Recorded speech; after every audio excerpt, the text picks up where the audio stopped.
This week on Outdoors Delmarva, we're headed on a surf, shark, and adventure off the coast of Delaware, yet closer than ever to these monsters on the beach. There's a major project happening on the Chesapeake Bay.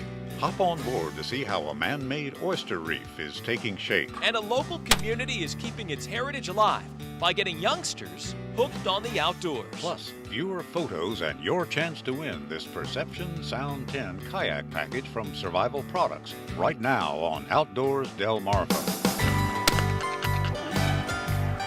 This is killing.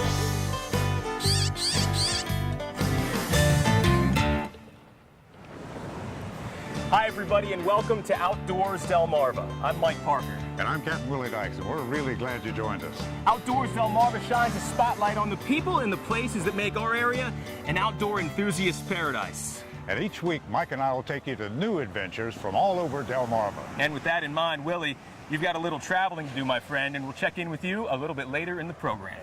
We begin here on the Atlantic coast of Sussex County at the 3 R's Beach, a fishing beach just south of the Indian River Inlet.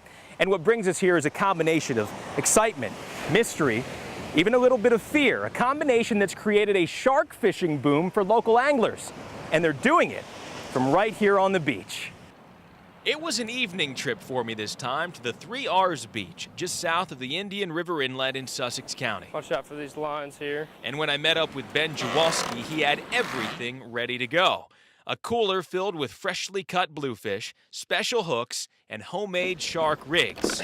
And a great attitude, considering he was about to send one of his friends out on a kayak at feeding time.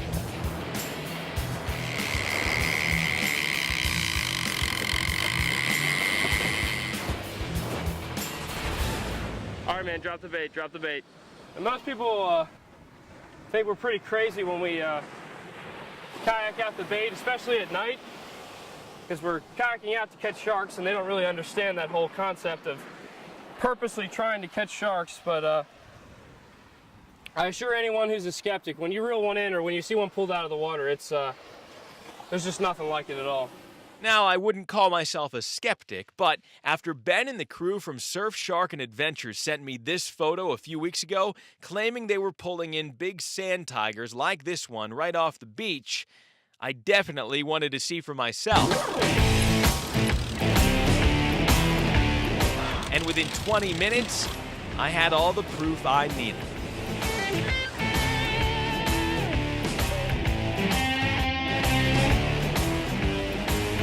The first one we got was 75 with a fork length of 62, so 6'3" shark.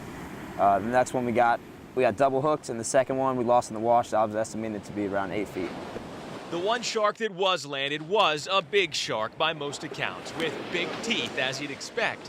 What you might not is that this aspiring group of pro fishing guides isn't only landing sharks like this just for the fun of it.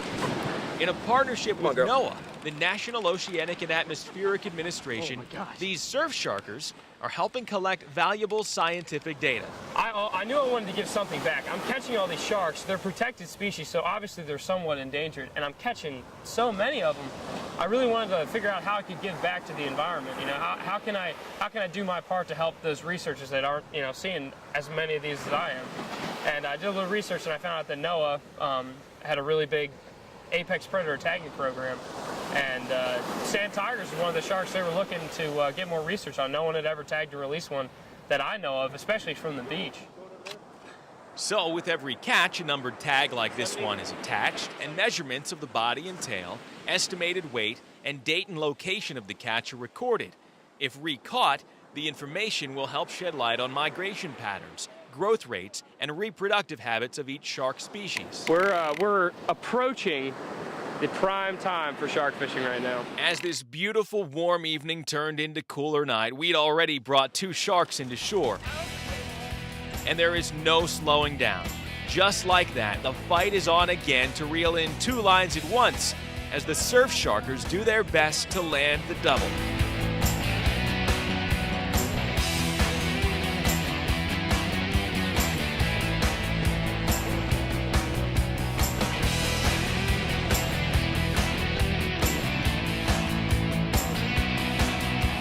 It's just one of those things where there's people that have been attacked. You know, people have died, people have lost arms, legs, and it's kind of that unknown. You know, it's murky water. You never know what's down there. There's Jaws, you know, Deep Blue Sea, all the movies, and people, it kind of creates an eerie feeling where people aren't 100% comfortable. You know, if they see us reeling something in, they don't know, has that been there all day? You know, will that bite me in the water? And it's kind of that unknown that really creates the that extra, like, special feeling, I guess, when you actually do land a shark and to finally conquer, I guess, the unknown.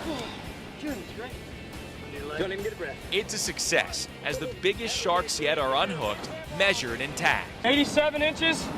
Nice. 71. While still ready to fight another day, they're now fitted with a tool that could eventually save a species. Surf Sharking Adventures. This is how we do it, baby. So now even I'm going to be wondering what could be lurking just a couple hundred yards off the beach. But remember this, sand tigers are a protected species, so if you catch one, be gentle. Still to come on Outdoors Delmarva, we'll check in with Captain Willie over on the Chesapeake Bay side, see what's being dropped in that could help Mother Nature do a little cleanup work. And later, don't miss your chance to win this Perception Sound 10 kayak package from Survival Products. But first, Taw's Marine Insurance asks, did you know? how many sand tiger shark pups are usually born in a litter? The answer when we come back. Outdoors Delmarva is brought to you by Survival Products, Lewis Harbor Marina, and Delmarvalist.com. Outdoors Delmarva will be right back.